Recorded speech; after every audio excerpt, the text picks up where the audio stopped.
Barrister রুমিন ফারহান, আপনার নাম শুনছেন না? নির্বাচনের মাঠে প্রচার শুরু হয়ে গেছে।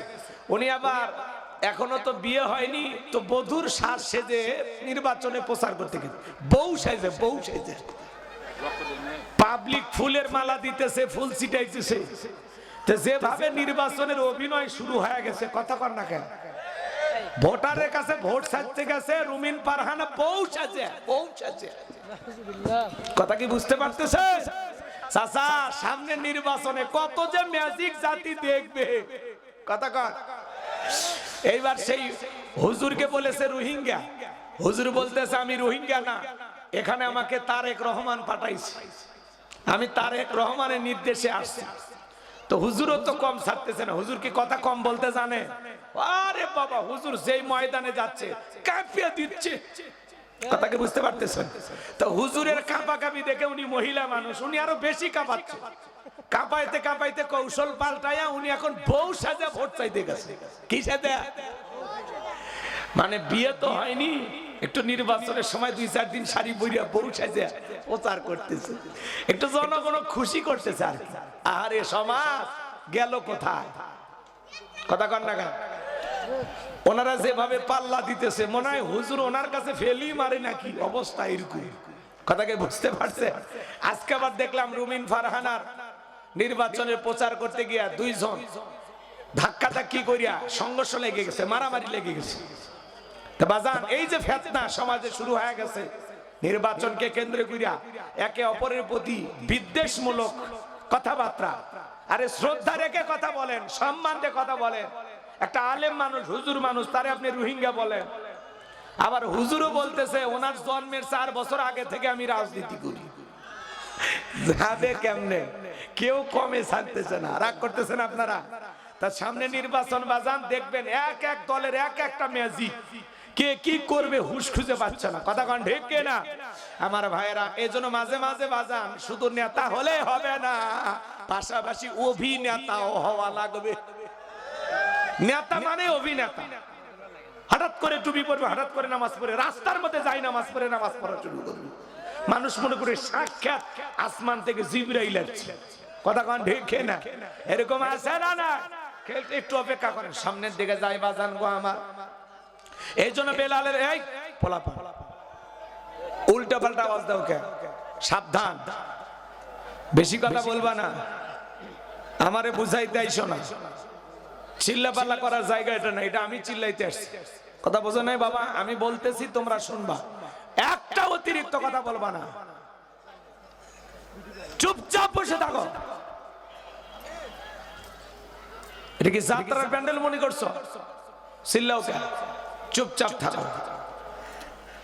কিছুক্ষণ পরে তোমাদেরকে বুঝাইতেছি। যুবক হয়ে ফাল পারতেছ না? কয় বছর বয়স হয়ে গেছে তোমার? পোলাপান মানুষ, ভালো হয়ে যাও বাবা। ভাতিজা রাগ ভাষায় না, চাচার রাগ দেখলে পরে দেখবা কিন্তু খবর আছে। ভাতিজা হও, রাগ ভাষায় না। আসছো ভাতিজা, বহো, সুন্দর করে বহো, কিছু কথা হবে। আমার ভাইয়েরা গভীর মনোযোগ দিয়ে শোনেন বাজান গো আমার। এত বড় লোভনীয় প্রস্তাব দেওয়া হলো, হযরতে বেলাল রাজি হলো না। এইবার আবু জাহেল ডেকে বলে, বেলাল এত বড় লোভনীয় প্রস্তাব দিলাম, রাজি হইলা না। সোজা আঙ্গুলে ঘিউ না উঠলে আঙ্গুলে একটু বাঁকা করা লাগবে। এই কথা বলে যুবকদের লেলিয়ে দিল, চাবুক দিয়ে পিটাও। হযরত বেলালকে চাবুক দিয়ে পিটানো শুরু হলো। এরা যত জোরে চাবুক মারে, বেলাল তত জোরে কালেমা পড়ে, আল্লাহু আকবার বলে। এইবার কালো চামড়া গুলো ফেটে রক্ত জোড়া শুরু হয়ে গেল। আবু জাহেল ডেকে বলে, বেলাল রে, মারতে মারতে কালো চামড়া গুলো ফেটে রক্ত ঝরতেছে, তবু কি নবী মুহাম্মদ সাল্লাল্লাহু আলাইহি সাল্লামের কালেমা ছাড়বি না? হযরতে বেলাল ডেকে বলে, আবু জাহেল রে, মারতে মারতে যদি মেরেও ফেলে দাও, জীবনটা দিতে রাজি, নবীজির কালেমা ছাড়তে রাজি নাই। বলেন আল্লাহু আকবার। আমার ভাইয়েরা, এইবার আবু জাহেল ডেকে বলে, বেলাল আমার কথা তুমি শুনলা না? ঠিক আছে, দেখো আরো মজা কত। এই কথা বলে যুবকদের লিলিয়ে দিল, এ যুবকেরা বেলালের পায়ে রশি লাগাও, উঠের পায়ের সঙ্গে বাঁধো, আর আরবের উত্তপ্ত গরম বালিতে শেষরাইয়া শেষরেনে ঘোরাও। আরবের বালিগুলো এত গরম বাজান, চাল দিলে মুড়ি হয়ে যায়। এত উত্তপ্ত ফুটান্ত গরম বালিতে বেলালকে শেষরাইয়া শেষরেনে ঘোরা হলো। বাবলা গাছের কাঁটাগুলো জিহ্বার ভিতরে পেরেকের মতো মারা হলো। তবুও বেলাল আল্লাহর জিকির করে। বিকেল বেলা নিয়ে এসে ডেকে বলা, বেলাল চাবুক দিয়ে পিটাইলাম, পাই রশি লাগাই নিয়ে ঘুরলাম, তবু কি নবী মুহাম্মদ সাল্লাল্লাহু আলাইহি সাল্লামের কালেমা ছাড়বি না? হযরত বেলাল ডেকে বলে, আবু জাহল রে, মারতে মারতে যদি মেরাও ফেলা দাও, বেলালের নিঃশ্বাস থাকবে যতদিন, বেলাল ইসলামের পথে টিকে থাকবে ততদিন। আল্লাহু আকবার। এইবার আবু জাহল ডেকে বলে, এ যুবকের দল, বড় একটা পাথর নিয়ে এসে বেলালের বুকের উপরে চাপায়া দাও।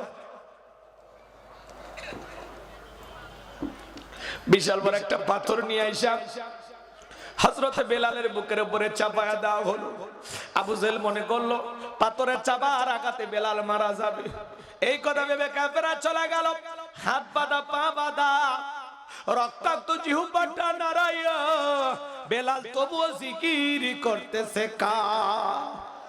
ও দিনাজপুরের বাবাজিরা, যুবক ভাইরা, জিকির করার জন্য আপনাকে মারে না, পেটে না, কেউ ধমক দেয় না, তবু আমরা কপাল পর আল্লাহর জিকির করি না। কথা বলেন। হাদিস শরীফের ভিতরে আসছে বাজান, যার জিহ্বাটা আল্লাহর জিকিরে ভিজা থাকে, আল্লাহর জিকিরে তরতাজা থাকে, ওই জিহ্বাওয়ালা মানুষ কোনোদিন জাহান্নামের আগুনে জ্বলবে না। বলুন আল্লাহু আকবার। আরেকটু জোরে কোন আল্লাহু আকবার। আমার ভাইয়েরাম, এই জন্য আল্লাহ রাব্বুল আলামিন বলেন, ফাযকুরুনি আযকুরুকুম ওয়াশকুরুলি ওয়ালা তাকফুরুন। তোমরা আমারে স্মরণ করো, আমি আল্লাহ তোমাদেরকে স্মরণ করব। কৃতজ্ঞতা প্রকাশ করো, অকৃতজ্ঞ হয়ো না। আমি যে কথা বলতে চাচ্ছিলাম বাজান, গভীর মনোযোগ দিয়ে কথাগুলো শুনে যান। নবীর এক সাহাবী ডেকে বলে, নবী, ইসলামের এত বিধি বিধান আমার মনে থাকে না, সহজ কোন আমল দেন। আল্লাহ রাসূল বলতেছে, আমার সাহাবী, সব সময় আল্লাহর জিকিরে যদি জিহ্বাটা তরতাজা রাখতে পারো, আল্লাহর জিকিরে যদি জিহ্বাটা ভিজে রাখতে পারো, এই জিকির তোমাকে আল্লাহর জান্নাতে পৌঁছায়া দেবে। বলুন সুবহানাল্লাহ। এজন্য বাজান, জিকির করার জন্য আলাদা সময় লাগে না। মাঠে ময়দানে কাজ করতে করতে আল্লাহর জিকির করা যায়, রিকশা ভ্যান চালাতে চালাতে আল্লাহর জিকির করা যায়, অফিস আদালতে বৈশা বৈশা আল্লাহর জিকির করা যায়, রাস্তাতে হাঁটতে হাঁটতে আল্লাহর জিকির করা যায়। সব সময় জবানে জিকির চালু রাখবেন। সুবহানাল্লাহ, আলহামদুলিল্লাহ, লা ইলাহা ইল্লাল্লাহ, লা ইলাহা ইল্লাল্লাহ, আল্লাহু আকবার, সুবহানাল্লাহি ওয়া বিহামদিহি, সুবহানাল্লাহিল আযীম। পারবো না ইনশাআল্লাহ। জবানে হালকা, মিজানের পাল্লায় নেকির ওজন অনেক বেশি। সুবহানাল্লাহ কোন। মা বোন যারা ওয়াজ শুনতেছেন, মা, মাসে কয়েকদিন আপনারা অসুস্থ থাকেন, যে সময় আপনাদের সালাত আদায় করা নিষেধ, ওই সময়গুলোতে আপনারা বেশি বেশি জিকির করবেন, কারণ জিকির করতে কোনো বাধা নাই। কথা কি বুঝাতে পারলাম? আর জিকির করার জন্য আলাদা ওযুরও প্রয়োজন নাই। যখন ইচ্ছা তখন আল্লাহর জিকির করবেন। কোন বান্দা যখন রাতের বেলায় ঘুমানোর আগে আল্লাহর জিকির করে, আর হঠাৎ করে ঘুম চলে আসে, আল্লাহ তখন ডেকে বলে, ফেরেশতারা, আমার বান্দা সারা রাত জায়গা জায়গা জিকির করলে যে সব হইতো, সেই সব আমার বান্দার আমল নামে লিখে দাও। কোন সুবহানাল্লাহ। কারণ বান্দার চোখে তো ঘুম আমি দিলাম, আমার বান্দা জায়গা থাকলে তো আমারই জিকির করতো। আল্লাহ কত ভালোবাসেন। সুবহানাল্লাহ বলবেন না? একটু জোরে কর না। একবার সুবহানাল্লাহ বললে জান্নাতের ভিতরে আপনার নামে একটি গাছ লাগানো হয়। সুবহানাল্লাহ। আমার ভাইয়েরা, গভীর মনোযোগ দিয়ে শুনেন বাজান, লম্বা করা যাবে না। হযরতে বেলাল রক্তাক্ত জিহ্বা টানারায় আল্লাহর জিকির করে, আর ডেকে বলে, আল্লাহ,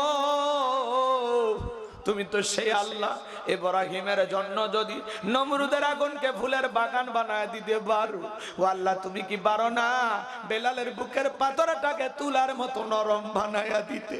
হযরতে বেলাল দোয়া করতে দেরি, আসমানের মালিক আল্লাহ দোয়া কবুল করতে দেরি করে নাই। বেলালের বুকের পাথরটাকে আমার আল্লাহ তুলার মতো নরম বানিয়ে দিয়েছে। এইবার বেলালের নিঃশ্বাসের সাথে পাথর ওঠে আর নামে। সুবহানাল্লাহ। আপনি যখন আল্লাহর হয়ে যাবেন, আল্লাহ তখন আপনার, আল্লাহর কাছে আপনি তখন যা চাইবেন, আল্লাহ তখন আপনারে তাই দেবে। আল্লাহর প্রিয় হতে পারলে ওই বান্দার চাওয়াকে আল্লাহ কখনো ফেরত দেয় না। সুবহানাল্লাহ। কোন আমার ভাইয়েরা লম্বা হবে। আশিক রাসূল বেলাল, নবীর পাগল বেলাল নবীকে কতটা ভালোবাসতেন জানেন? নবী যখন মক্কা নগরীতে পথ চলতো, একবার বেলাল ডানে যায় আর একবার বামে যায়। আমার নবী ডেকে বলে, বেলাল বুঝি না, একবার ডানে যাও একবার বামে যাও, কারণটা কি? হযরতে বেলাল ডেকে বলে, নবী ওই কাফের বেঈমান হলো আপনার শত্রু, আপনাকে টার্গেট করে ডান থেকে যদি তীর নিক্ষেপ করে গো নবী, ওই তীরটা যেন সর্বপ্রথম আমি বেলালের বুকের ভিতরে ঢোকে। আবার বাম দিকে যাই, মনে মনে ভাবি গো নবী, ওরা যদি বাম দিকে তীর নিক্ষেপ করে, ওই তীরটা যেন সর্বপ্রথম আমি বেলালের বুকের ভিতরে ঢোকে। আমি বেলাল মারা গেলে ইসলামের ক্ষতি হবে না, আপনি নবী মারা গেলে ইসলাম আর মাথা উঁচু করে সামনের দিকে দাঁড়াতে পারবে না। বলুন আল্লাহু আকবার। সেই বেলালের নির্যাতন জুলুমের কথা বিশ্ব নবীর কান পর্যন্ত যখন পৌঁছে গেল, নবী তখন ডেকলা, বকর আমার বেলালের কষ্টের কথা আর সহ্য হয় না, যাও যাও তুমি আমার বেলালের জন্য একটা কিছু করো। হযরত আবু বকর সিদ্দিক রাদিয়াল্লাহু তাআলা আনহু কয়েক গুণ দাম বেশি দিয়ে গোলামীর জীবন থেকে হযরত বেলালকে আজাদ করলেন, মুক্ত করলেন। বলুন আল্লাহু আকবার। এই যখন ইসলামের অবস্থা, একদিকে সন্তান হারানোর ব্যথা, অন্যদিকে সাহাবায়ে কেরামদের উপর নির্যাতন জুলুম চলতেছে। এ বাজান গো আমার, এই জন্য নবীজির মনটা ভীষণ খারাপ। নবীর যখন মন খারাপ, নবীকে সান্ত্বনা দেওয়ার দায়িত্ব কার? আমার আল্লাহ দেখে বলে, জিবরাইল আমার বন্ধুর মা নাই, বাবা নাই, আমি স্যার আমার বন্ধুর কেউ নাই রে জিবরাইল, আমার বন্ধুর মনটা হয়েছে ভারী, আমি আল্লাহ সইতে নাহি পারি। লাহু মাহফুজ থেকে সূরা কাউসার নিয়ে যায় আমার বন্ধুর ওপর নাজিল কর তাড়াতাড়ি। বলুন আল্লাহু আকবার। আমার নবী ডেকে বলেন, আনাস আমার মনটা কেন খারাপ তোমরা জানো, কিন্তু আমার মুস্কি হাসি দেওয়ার কারণ হলো এই মাত্র আসমান থেকে জিবরাইল এসে আমার উপরে সূরা কাউসার নাজিল করলো। নবী তখন মুস্কি মুস্কি হাসলেন আর সাহাবায়ে কেরামদের সামনে তেলাওয়াত করে শুনিয়ে দিলেন। জবান ছেড়ে সবাই আমার সঙ্গে আরেকবার পড়ুন, ইন্না আ'তাইনাকাল কাউসার ফাসাল্লি লিরাব্বিকা ওয়ানহার ইন্না শানিয়াকা হুয়াল আবতার। আল্লাহু আকবার। আমার আল্লাহ ডেকে বলেন, ইন্না আ'তাইনাকাল কাউসার, অবশ্যই আমি আল্লাহ পাক আপনাকে হাউজে কাউসার দান করেছি। এই পৃথিবীর অন্য কোন নবী রাসূলকে আল্লাহ তাআলা হাউজে কাউসার দান করেন নাই।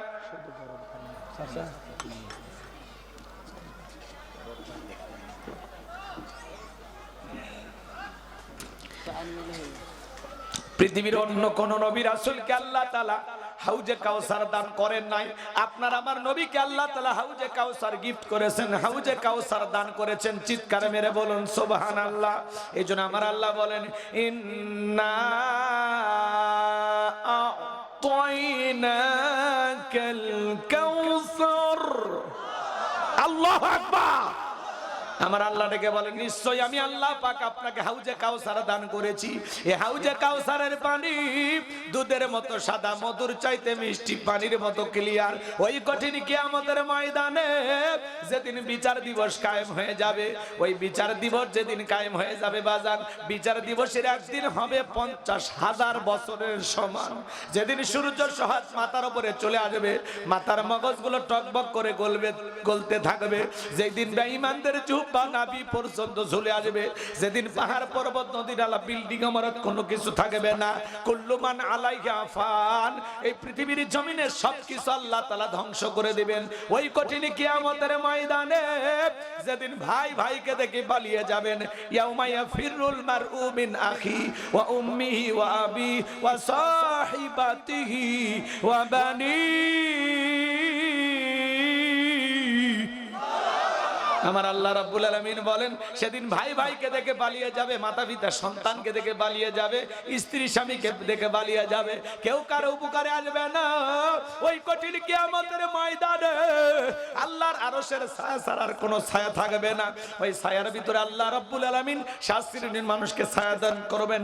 এটা হলো কিয়ামতের ময়দানে আল্লাহ তৈরি করা ভিআইপি গ্যালারি। সেখান থেকে আল্লাহর বান্দারা কিয়ামতের ফাইনাল খেলা উপভোগ করবে। মানুষ দলে দলে পানি পানি বলে চিৎকার মারবেন আর নবীর দিকে রওনা করবেন। কিছু মানুষের চোখের সামনে আল্লাহ তাআলা পর্দার আবরণ তৈরি করে দিবেন। নবী তখন থেকে বলবেন, আল্লাহ সংখ্যায় আমি আমার অনেক উম্মতকে দেখতে পাইলাম, কেন যেন সংখ্যাটা কমে গেল বুঝতে পারলাম না। আমার আল্লাহ তখন থেকে বলে, বন্ধু পাইকারি দরে আপনি সবাইকে হাউজে কাউসারের পানি পান করাতে পারবেন না।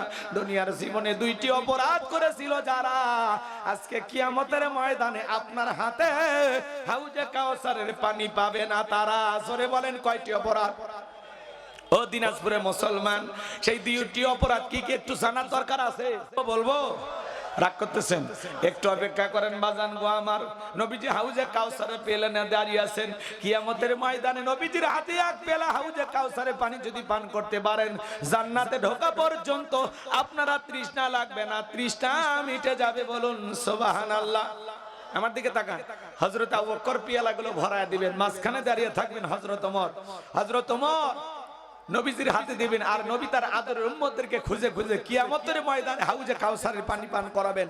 আমার দিনাজপুরের পার্বতীপুরের মুসলমান ভাইয়েরা, কারা কারা নবীজির হাতে হাউজে কাউসারের পানি পান করতে চান? 2 হাত তুলে আল্লাহকে দেখান। লিল্লাহি তাকবীর। আমার সঙ্গে সবাই বলুন, আল্লাহ আমাদের সবাইকে কিয়ামতের ময়দানে নবীজির হাতে হাউজে কাউসারের পিয়ালার পানি পান করার তৌফিক দান করুন। চিল্লায় বলুন আমিন।